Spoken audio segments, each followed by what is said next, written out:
Good morning. Happy Wednesday to everybody. I hope you all had a very good Independence Day slash 4th of July weekend. I know I certainly did. I went out to visit a good friend of mine in Kentucky, and they have a lot of open land out there, and one of his neighbors puts on a professional fireworks display on his own property. That was really a sight to behold. I mean, this guy, he sells fireworks and he's got a license and all that stuff. And things that are legal in Kentucky are not legal here in Virginia. So it was nice to enjoy some of that. But there's been a lot of stuff in the news lately. Looks like things are heating up in Iran again.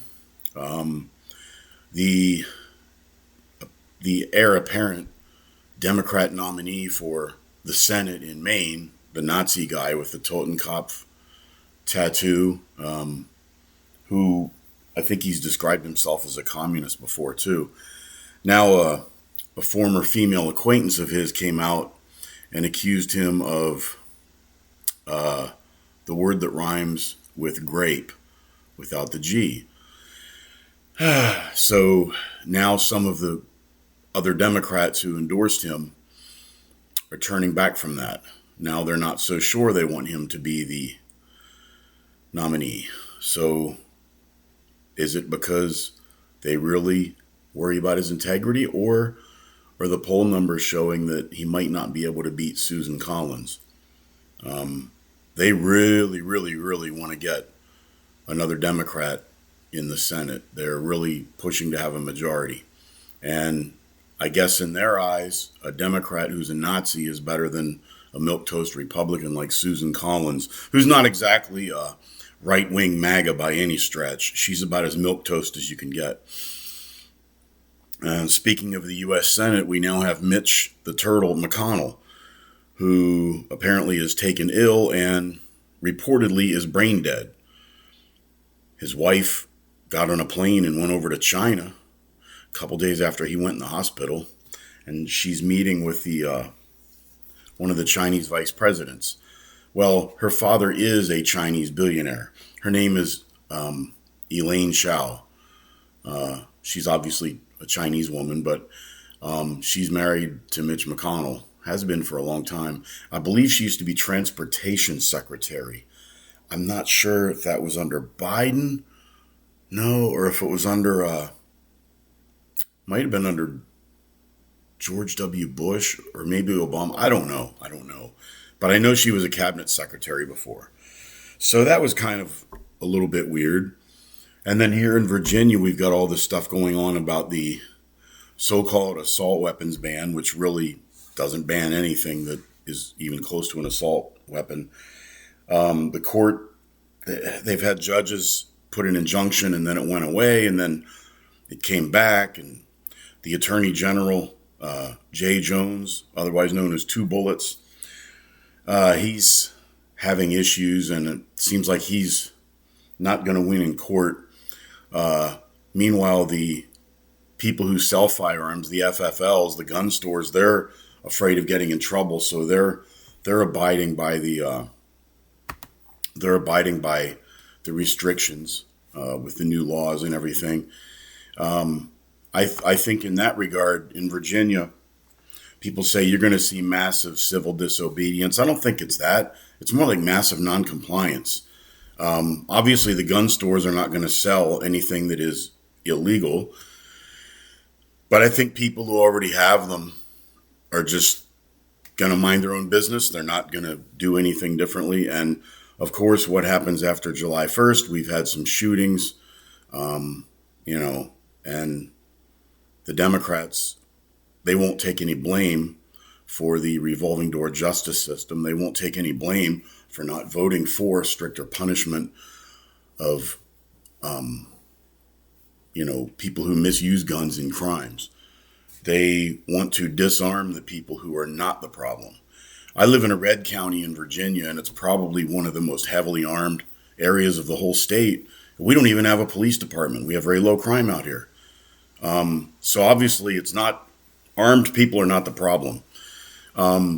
disarming people who live in a rural area who tend to mind their own business is not going to do anything to deter the gangbangers who live in the city. The people who, you know, they're not allowed to use a firearm in the commission of a felony, and many of them are already felons and not allowed to have a gun at all. So I don't know what these people are thinking, but nevertheless, the World Cup, you had foreigners coming into America, into the United States, and they apparently had been fed a lot of things about how dangerous the United States is, how it's corrupt and everybody's poor and this and that. I saw a video on YouTube. I believe the guy was from Germany, and he was standing in the parking lot of a Buc-ee's, and it was like he was meeting God himself or something. The skies parted, the sunbeams came down. Oh, he just couldn't believe it, and that's been the case with other people. And there was another guy from the UK. They took him to I believe it was a Texas Roadhouse, and he just couldn't get over the rolls. Another guy got to drive a big Dodge Ram pickup truck down in Alabama.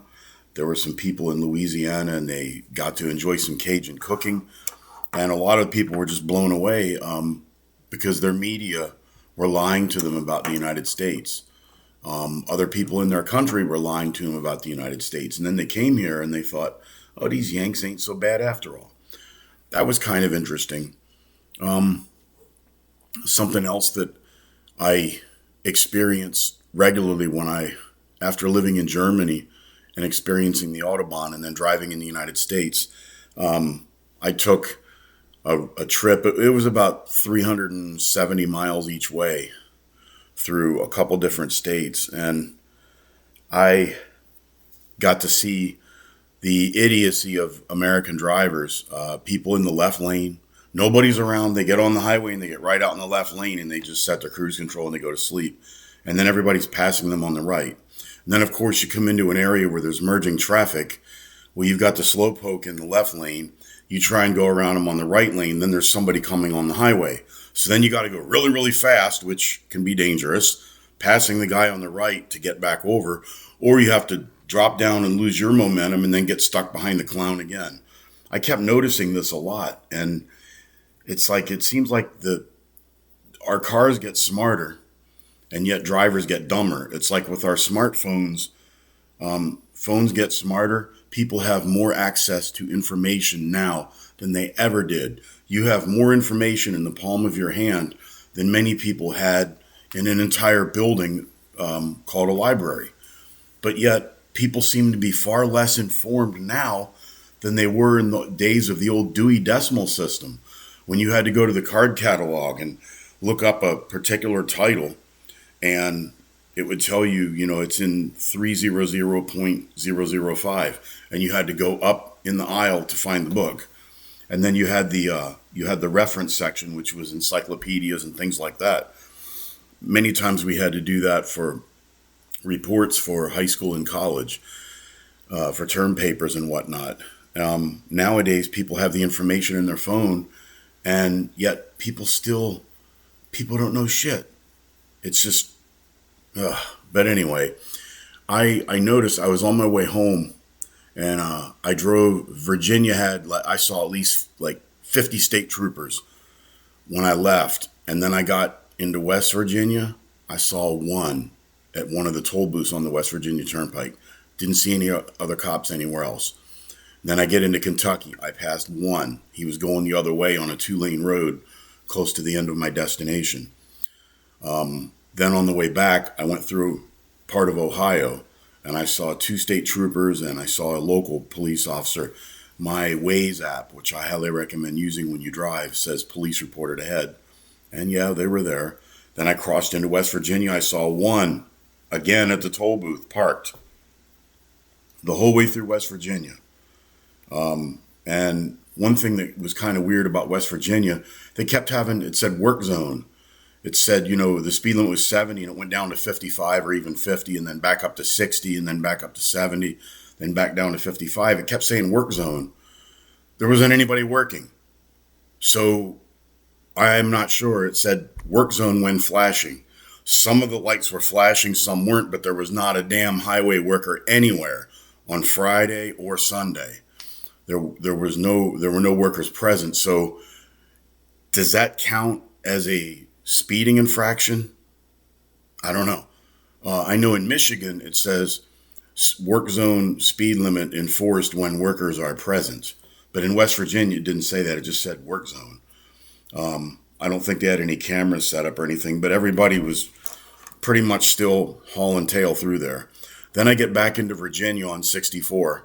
Wide open, totally beautiful. And about a mile into Virginia, there was a state trooper pulled over on the other side with somebody. I'm like, okay, the Waze says police reported ahead. I swear I saw like 10 troopers within a couple miles. There were 2 or 3 parked running radar looking for somebody, and there were others who were pulled over. I know it was the 4th of July weekend, and I know they work a lot of overtime and stuff like that, but we were behind somebody going slowly, and this lady's in the left lane. She's going at or below the speed limit, which was 70, which a lot of people do go faster than that because the highways are built for faster than that. Our weakness in the United States is our drivers, because cars can go a lot faster than that. The roads are built for more speed than that, but we have to dumb everything down to the lowest common denominator. Anyway, this is a little bit of a rant. I'm bitching a little bit, but that's okay. This lady's in the left lane. She's going like 68 to 72. She kind of keeps herself right in there. Nobody's around her. So I come up behind her. So I put on my blinker and I go to the right lane. Well, then she just comes over to the right lane.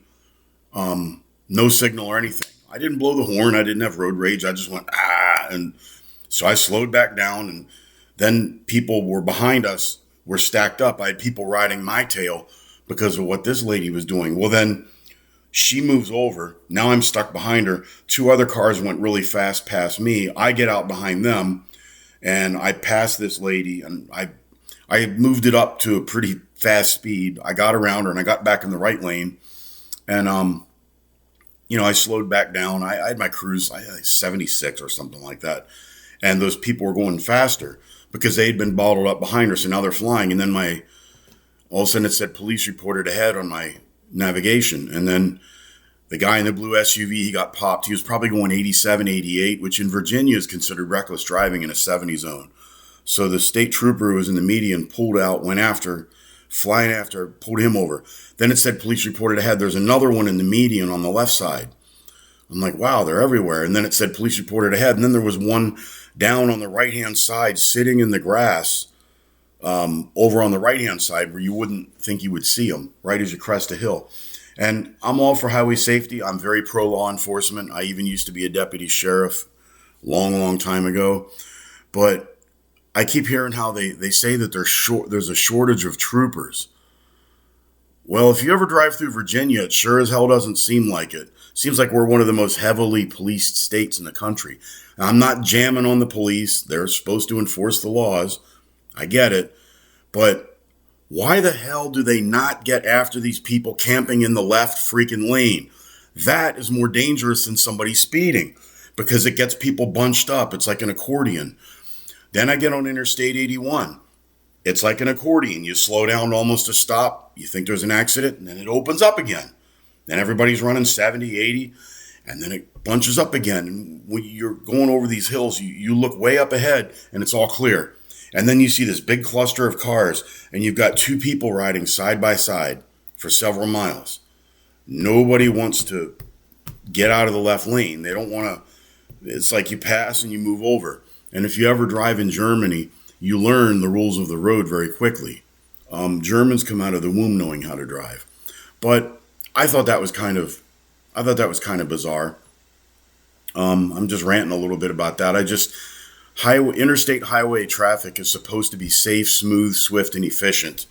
And when you have people who drive in the wrong lane and people who don't use their directional signals, they're probably more dangerous than somebody who's speeding and somebody who's drunk.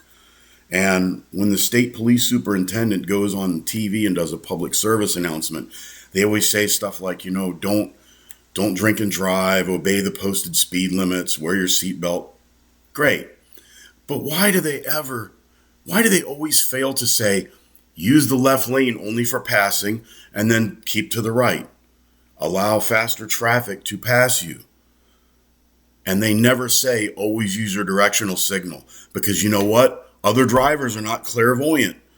I'm so sick of people thinking that you got to be a mind reader.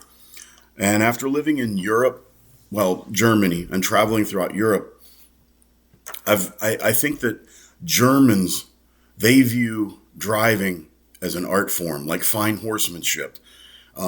They take pride in their ability to drive, which then assists them with their engineering and their cars. And when we had the fake oil crisis back in the 70s, Germany has a lot less oil than America, and their price they pay for it is much higher. They never got rid of the speed limit on the Autobahn in Germany.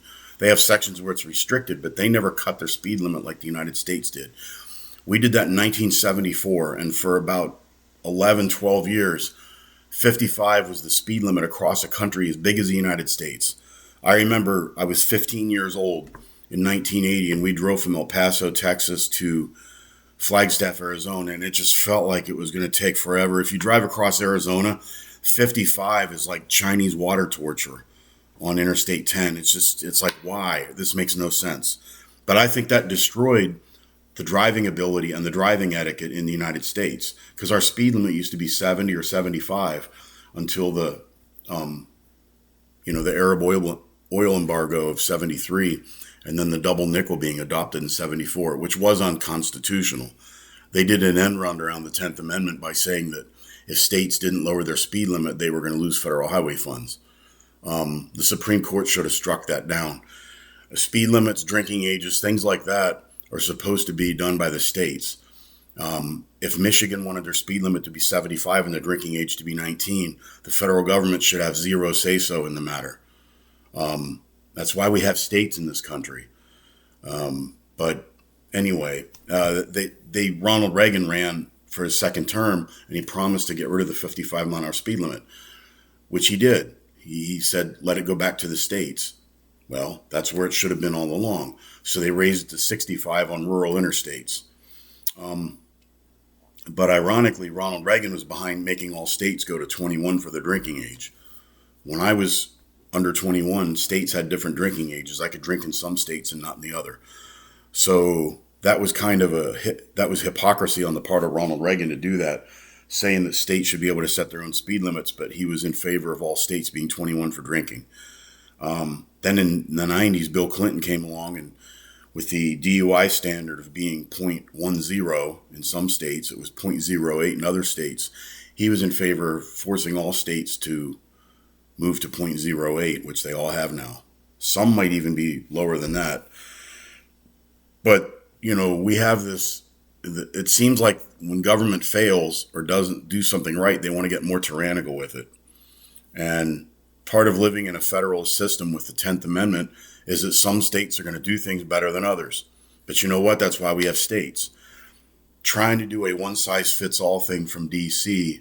is not going to have much efficacy, because there are certain things the federal government was not designed or empowered to do. But I've gone on long enough about that. But it was just an observation, and I'm not digging on I know the troopers are just supposed to do their job, but there are other things that are illegal besides somebody merely driving above the speed limit. Not using your blinker, not paying attention, driving in the wrong lane. These things are impeding traffic. There are already vehicle code statutes that deal with that type of thing. It's just aggravating, because it seems like so many ways our society, we're dumbing everybody down. We're going to the lowest common denominator instead of striving for excellence. If you push mediocrity, then guess what? You're going to get mediocrity. You're not going to get excellence. We as Americans have always had a part of our culture where we strive for excellence. We try and find a better way of doing things. And now it just seems like, I don't know what it is. It's been bred out of our society. When I was younger, we used to have a word when somebody did something, you'd say they did it with aplomb or gusto, Gusto. You do it with gusto. You never really hear that anymore. Nobody has gusto anymore. It's just they do the bare minimum just to get by, just to keep the lights on and fill out the paperwork and go home. The bare minimum to not get fired. And it seems like our society, I don't know if it's been bred out, if it's the education system, if it's people in government. I'm not really sure what it is. But we've lost a lot of the gusto that we once had. I know we can get it back, but it's not going to be easy. But yeah, I enjoyed the fireworks. I enjoyed the road trip. I think next time I go out there, I might end up taking a train. I looked online to go there. Amtrak was $80 for a round trip. And I spent probably $150 in gas going out there and driving around a little bit and then coming back. I probably spent $150 in gas. Plus, I packed a lunch on my way out, but on the way home, I stopped and got lunch. That was another $10. So I might consider doing that. I used Amtrak. Took a train to DC about 6 years ago. It was pretty nice. You just got to have a way to get around where you're going. But if you go to a place where you got a friend to pick you up or things are within walking distance, then you don't need a car. Otherwise, you got to spring for an Uber or rent a car. But then if you rent a car, that kind of defeats the purpose of taking the train because that's going to be an added expense. But nevertheless, I'm thinking of doing that. But we've got a damn good country, warts and all. We've got our problems. We really do. But I'm proud to say I'm a patriot. I love my country. Love the American people. Even those of you who hate the country, and there are plenty of you who do, I guess what bothers me is that people hate the country, but they never volunteer to go anywhere else. They're always running down the United States saying, oh, we suck, this and that. And, well, this country has free health care. This country has this. Do I think we should adopt some of the German traffic laws? Yeah, probably. Not sure it would work really well here, but I don't want to live in Germany just because of that. Although that's one of the biggest things I miss about Germany. I enjoyed myself over there, but there's no place like home. I can do things here that I couldn't do in Germany, and that's not a slam on the Germans. It's just different. I loved Copenhagen, Denmark. I loved Helsinki, Finland. I visited Estonia, Latvia, Lithuania, Poland. Switzerland is nice. Oslo, Norway was amazing. I got to see a lot of amazing things, but there's no way I could live as well in one of those countries as I live here. If you talk about, your house size, the land, the wide open spaces, things like that. But if you live in a European city and you can walk everywhere, there's something to be said for that. Do I want to always live like that? No. I love living in an apartment in Germany up on the top floor. But, you got to pay to park underneath your house. You've got people beside you. Well, we didn't in our building. We were in the penthouse. But you've got people below you. You've got people in the building next to you. And with no central air conditioning, you leave your windows open at night. You hear all kinds of traffic. And it was nice for a while. But I think that, are we going to have a resurgence of patriotism in the United States? I'd like to see that. Now, what happens is there's a very thin line between patriotism and nationalism. Now the new buzzword is Christian nationalism or white nationalism. Well, I'm white. I'm not a Christian. I'm not any religion at all. I'm not atheist either, but I'm just non-religious. Maybe I'm a deist. But is it nationalism to root for your Olympic team?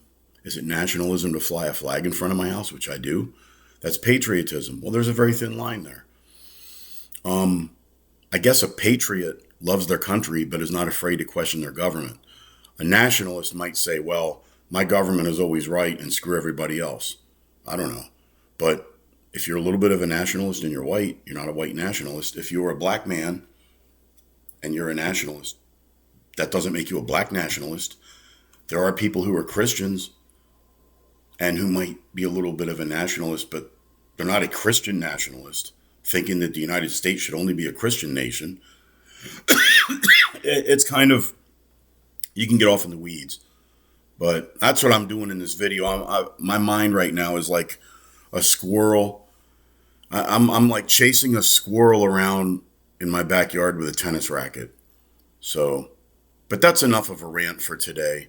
I just wanted to I haven't done a real video in a while. I just wanted to run a few things that were in my mind. But we've got a lot of weird stuff going on. You got to figure out what are they going to do in Kentucky. I've heard that they have to have a special election. I've also heard that if it's after a certain date, that the Republican Party in Kentucky has to give 3 names to Governor Andy Beshear, who's a Democrat, and he has to pick one and appoint that person as senator. Wonder if Thomas Massie would be one of them. Whew, that would be a fly in the ointment. I think a lot of Democrats wouldn't like that, but there's a lot of establishment Republicans who wouldn't either. He's an interesting character. He's the one who lost his primary for his U.S. House seat. And where I was in Kentucky over the weekend was in the 4th District.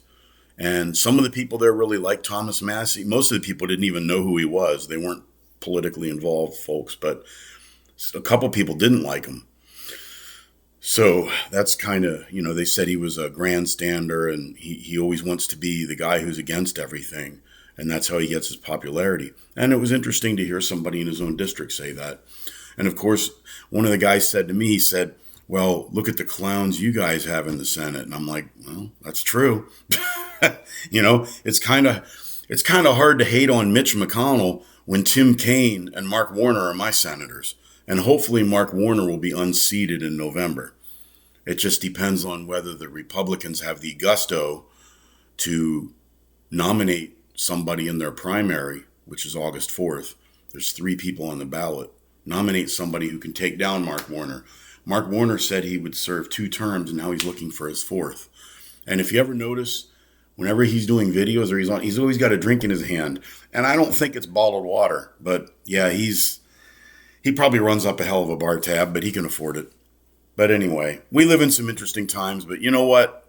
I still love the USA. I may get pissed off at people in our government, but there's still no place I'd rather hang my hat.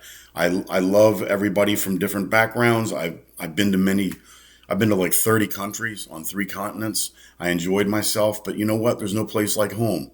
And I know I have friends in Germany who might see this. You have no reason to be ashamed of your country. You should be proud of your country too. So I don't think nationalism doesn't mean that you hate everybody else. If I have an American flag in front of my house, some people would say, well, that makes you a nationalist. No, not really. You root for the American Olympic team. Does that make you a nationalist? I think that word is used as a pejorative deliberately, but it's not, you can love your own country. You love what's inside. That doesn't mean you hate what's outside. Just like at night, you protect your family. You lock your door at night. You keep your home secure. It's not because you hate people who might be walking by. It's because you love your own family. There's a difference. I can be pro-American without being anti-Mexican or anti-Canadian. I've been to both of those places, by the way. Had a great time, met many nice people. So it's just, I don't know. People put definitions on things, and sometimes the word doesn't mean the same thing to one person as it does to the other. But I've gone on way too long, and I apologize for that. So peace out.